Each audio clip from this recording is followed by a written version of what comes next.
Se tinha uma coisa que a gente gostava quando a gente era criança, era desenho. Se tinha uma coisa que a gente gostava quando a gente era adulto, era desenho também. A gente sempre gosta de um desenho, né? Às vezes, as pessoas tentam destruir os desenhos que a gente gostava. A gente viu isso com vários exemplos, né? Thundercats voltou aquela versão, meu Deus. As Meninas Superpoderosas voltou uma outra versão, eu nem quis saber a notícia. Mas a gente pensa que é só o presente tentando destruir as nossas lembranças. Mas e quando o passado tenta destruir elas também? Hoje, você vai ver que alguns desenhos e séries que a gente gostava tiveram uma versão completamente bizarra. É isso que você vai ver hoje no Nerd Show.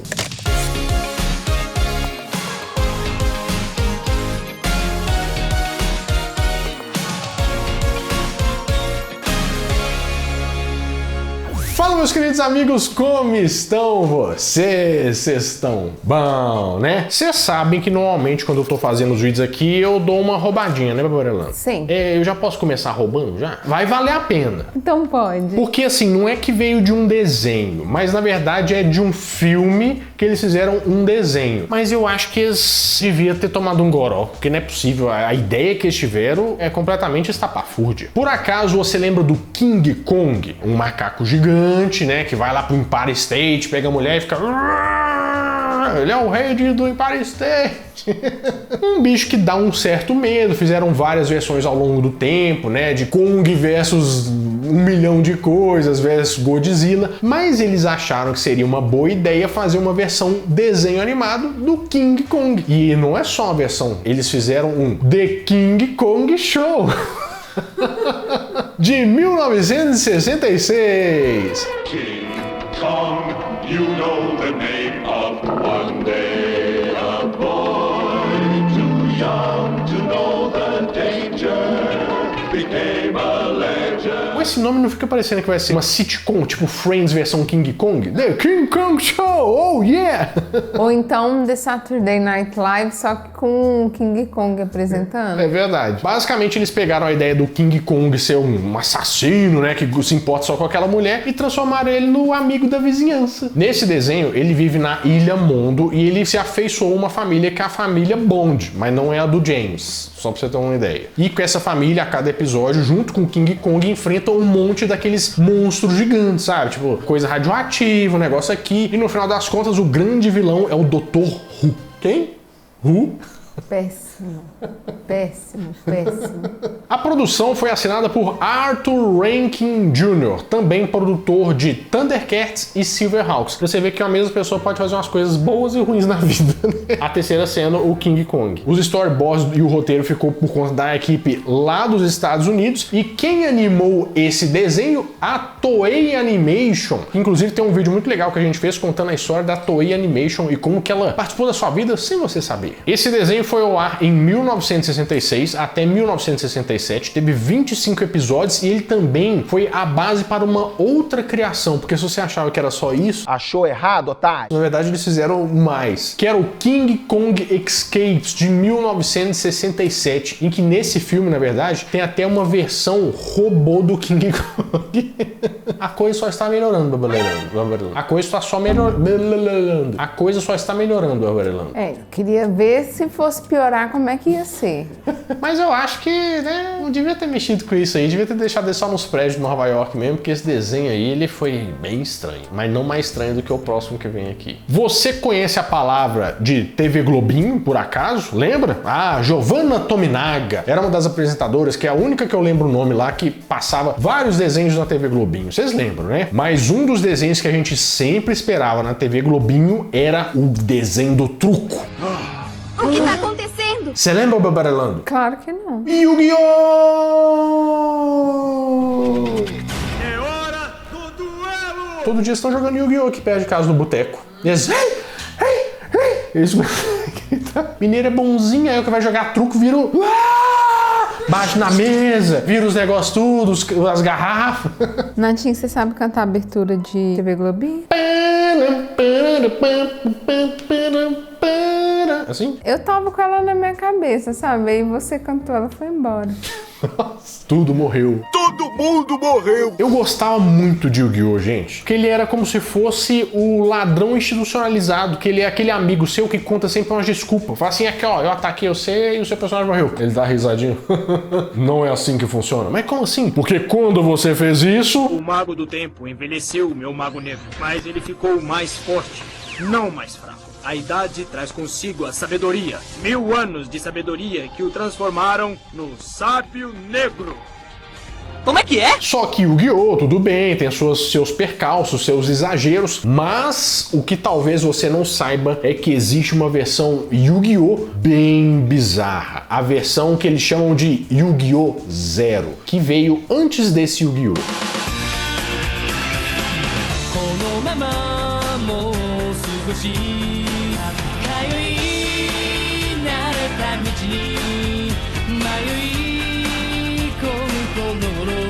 Então, a história conta aquele mesmo esquema, né? Do Yu-Gi-Moto, que tem o Enigma do Milênio, mas é quando ele ganhou o Enigma do Milênio do avô dele. O avô dele, que tem um nome muito legal, que é Solomon. Solomon Moto.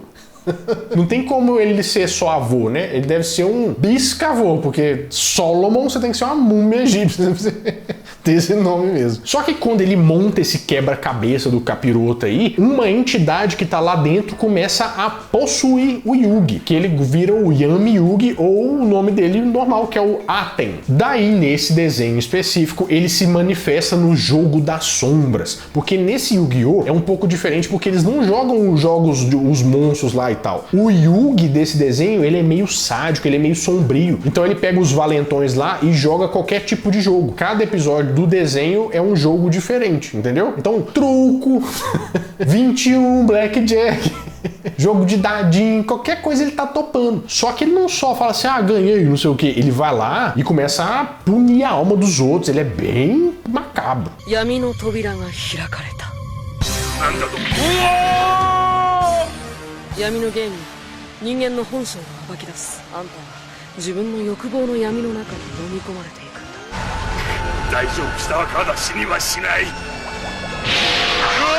Só que qual que é a diferença? O desenho, os dois, são baseados no mangá que foi feito a partir de 1996. Só que o desenho que a gente conhece foi feito pelo estúdio Gallop. Tudo bem. O desenho que é macabro, não sei o que, foi feito pela Toei Animation, aparecendo mais uma vez aqui. E se você bem lembra, né, a Toei, que é um estúdio japonês, eles gostam muito dos negócios meio capiroto, desenho, demônio e tal, né? Então aí o negócio ficou mais sombrio mesmo. Ficou parecendo a versão de Yu-Gi-Oh! Hakusho, Orlando. Puxa vida, que legal, amigo. Só que de Yu-Gi-Oh! Só que a gente não ficou sabendo dessa versão porque ele nunca foi lançado no ocidente. E eles têm algumas diferenças também, né? Por exemplo, nessa versão, o Seto Kaiba, ele tem o cabelo verde, e o Joey e o Tristan, que são os amiguinhos dele lá e tal, que eles eram mó good vibes, né? Na verdade, eles são valentões que ficam zoando com o Yugi, mas aí a versão do mal do Yugi salva eles e tal, aí eles ficam amiguinhos. É tudo explicado por isso. Por isso que no início do desenho, é engraçado que fica falando assim, ah, porque eu montei o negócio, você sabe o que é, né? Aí todo mundo, não, como assim? Nem explicou isso. É porque eles estavam falando do outro desenho, que era uma versão bem mais sombria. A praga do dia. O próximo desenho, na verdade a história é boa, mas ele é tão bizarro que ele só podia passar em um canal aberto da televisão brasileira. Qual que é, meu Brelano? O 4, Rede TV. O 4, não. O 4 aqui é Rede TV. SBT é o 5, a Globo é o 12. E a Record é 2. E a Record é 2. Então passava no 2, meu Borelando. Eu estou falando de Beast Wars Transformers, de 1996. Você lembra?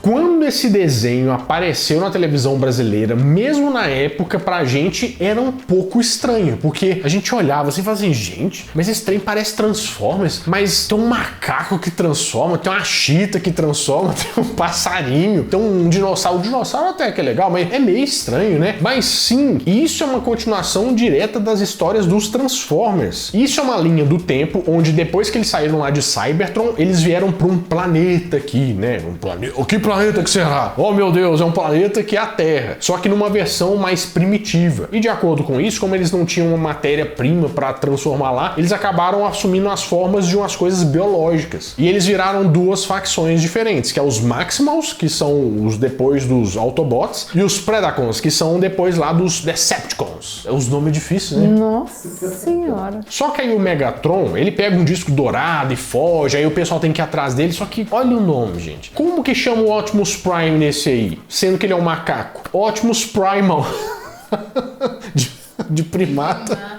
Ai, meu Deus. Só que o desenho ele era todo em 3D, né? E isso dava uma diferença muito grande, a gente notava. E eu ficava sempre pensando assim, nossa, mas parece tanto que aquele desenho que passava lá na manchete, o Reboot. Vocês lembram do Reboot? Pois é porque foi feito pela Mainframe Entertainment, que é a mesma que fez também esse Transformers. Mas é engraçado a gente pensar como é que saiu essa ideia do papel, né? E diz que essa ideia foi rejeitada várias e várias vezes. Diz que o cara tava lá falando, não, esse trem não, ela já ficava meio de escanteio, mas falaram isso numa reunião, eu tive uma ideia meio maluca, se a gente transformasse todo mundo em animais. Aí teve um executivo lá do canal que falou assim, não é engraçado, isso deve dar pra gente vender bastante bonequinho, porque tudo é movido a vender bastante produto pra ganhar dinheiro, né? E aí eles resolveram fazer, conversaram com o estúdio, vamos fazer esse negócio aí. E eu não posso nem falar o contrário, porque realmente o 3D é bizarro, a história é muito boa e os brinquedos, eles eram sensacionais. Eu não posso nem falar porque eu tinha esse boneco da águia, Babarelando. O que você não tinha? Vergonha na cara. É verdade. Mas apesar dos pesares do olhar que a gente tem hoje em dia, essa série ganhou até um Emmy de melhor animação. Realmente... estava usando de óculos. Mas Beast Wars é uma das séries dos Transformers que os fãs mais gostam, porque acham uma história mais complexa e realmente é bem legal. Os brinquedos falam por si só. Agora eu vou fazer o seguinte, eu vou fazer caras e bocas e você vai tentar adivinhar de que desenho que eu vou falar agora. Tá bom. Tá bom? Então, 3, 2, 1... As Meninas Superpoderosas. Fiquei curioso, qual que é o seu pau? Por que você... Ai... Esse é o meu ele. Ah, tá. Você tem que lembrar que o pessoal tá só te ouvindo, né? Aí fica um pouco complicado. Você tá falando, meninas superpoderosas. É isso que você tá falando. Então, peraí, vou tentar. As Meninas Superpoderosas. Gente, eu estou imitando as poses do Speed Racer. Vocês lembram dele? Here comes Speed Racer. He's a demon on wheels. Speed Racer. He's a demon and he's gonna be chasing after someone.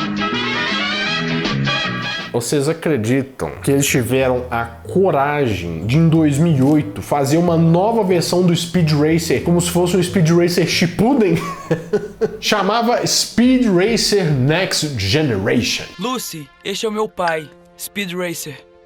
Uau, prazer em conhecê-lo, Sr. Racer. Nossa, nem acredito que está aqui na minha frente. Eu andei fora por um tempo. O desenho acompanha as aventuras de um rapaz chamado Speed, que foi nomeado em relação ali, em homenagem ao piloto original, que era o Speed. E meio que pegaram ele no orfanato e colocaram numa academia para jovens pilotos. E o desenho meio que o objetivo principal é quem vai ficar com o Match 6. Porque o Match 5 é o desenho original lá, o carrinho original, né? Eles até montam, mas ele tá meio capenga. E eles querem fazer um novo projeto, o Match 6. Esse desenho foi criado no mesmo ano em que saiu aquele filme live action do Speed Racer, feito pelas irmãs Wachowski, aquelas do Matrix. Pois é. Ele vai ser o melhor de todos. A tentativa do pessoal de atualizar o desenho mais antigo que fez sucesso para uma geração nova, né? Mas eu acho que a geração nova não vai nem dirigir. Imagina vocês vão ver negócio de Speed Racer, de corrida, eles querem eu sou tão depressivo, não quero fazer nada, meu Deus. Mas esse com certeza é uma versão bizarra que depois desse vídeo eu espero que eu não te traumatize para você conseguir esquecer, né? Porque o que vem, acho que vai traumatizar mais. Estamos falando de desenho, não estamos? Sim. Vamos supor que eu queira roubar um pouco e mostrar uma coisa que é baseada em um desenho, mas que não é um desenho. Eu poderia colocar também, Bruno? Pode. Posso, né? Porque o programa é meu, né? É, licença poética que chama. Porque a gente sabe que o Homem-Aranha veio de uma revistinha, depois ele virou desenho animado e tal. Mas você sabia que a Marvel já cedeu os direitos do Homem-Aranha para uma outra produção lá do lado do mundo? Conheçam o Spider-Man. É tão bonitinho os japoneses tentando falar, né, Babarelando? Spider-Man, Spider-Man. Gente, Spider-Man de 1978 é uma coisa que você precisa ter na sua memória.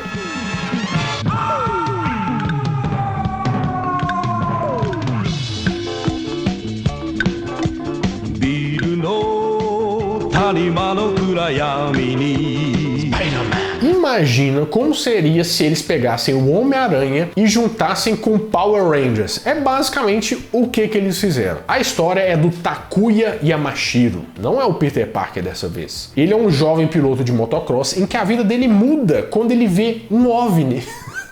Que é a nave Marveler. Meu Deus do céu, mano. Parece que eu inventei esse trem aqui. E essa nave, né, ela vem do planeta Spider e cai perto da cidade dele. Aí o pai dele vai investigar aquele negócio e morre. Aí ele vai e tenta ir lá atrás e acha o último guerreiro do planeta Spider. Que esse guerreiro pega um pouco de sangue lá, injeta nele e fala assim: pronto, agora você tem os poderes de aranha.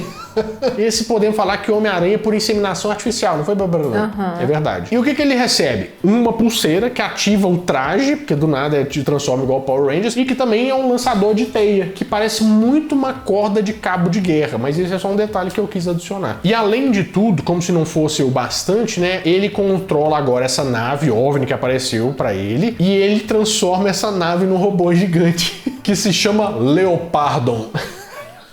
Eu perdoo. Leopardon, perdoo. Essa série teve 41 episódios e foi exibida de 78 até 79. Essa obra da natureza que você pode ver, ela surgiu de uma parceria entre a Marvel e a Toei Comics. Só que o que aconteceu? Eles falaram assim: ah, beleza, a gente libera os direitos pra você fazer aí. Só que ela assim: não, mas a gente só concorda de fazer, tem uma condição. Se a gente puder colocar um robô gigante.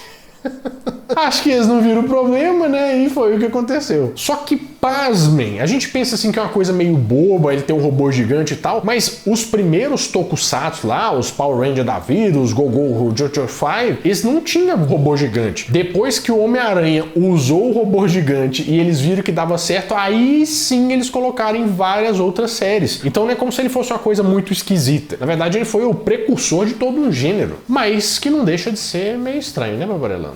Esse aqui, realmente, nossa, beleza. Mas eu já roubei mesmo, Bruno. Agora eu vou roubar de vez agora. Porque agora não vem nem de um desenho, nem de nada. É só porque eu achei no meio que queria colocar, porque é muito bizarro, gente. A gente tá falando de tokusatsu aqui, os Metal Hero da vida. Você lembra de uma série que chamava Giban? Giban! Vai se defender do mal! Como que eu não vou lembrar se tem 3 semanas que você tá nessa abertura pela casa? Eu entro lá no quarto, você tá tomando banho e só ouço Giban! Giban! Você não está mentindo, né? Mas também me lembra, essa série me lembra muito Robocop. Robocop, que é um filme bem legal. Mas vocês sabiam que eles fizeram a versão Robocop, meio Giban, só que era uma versão feminina e era um filme meio de baixo orçamento? Conheçam Lady Battle Cop, de 1990.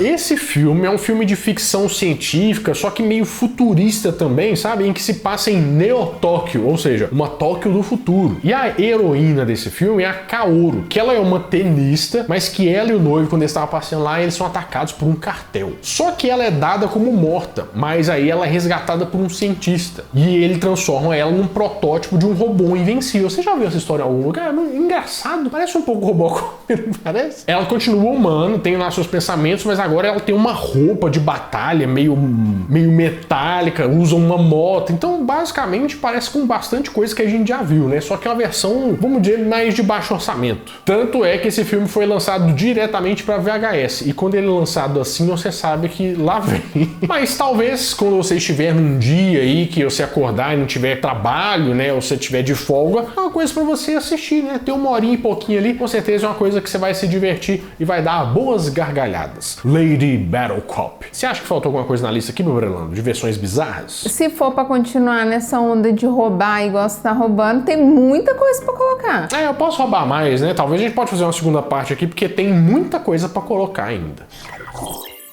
Bom, vou ficando por aqui, mas toda semana eu volto com mais um vídeo quentinho, fresquinho, crocante para vocês. Então, adeus!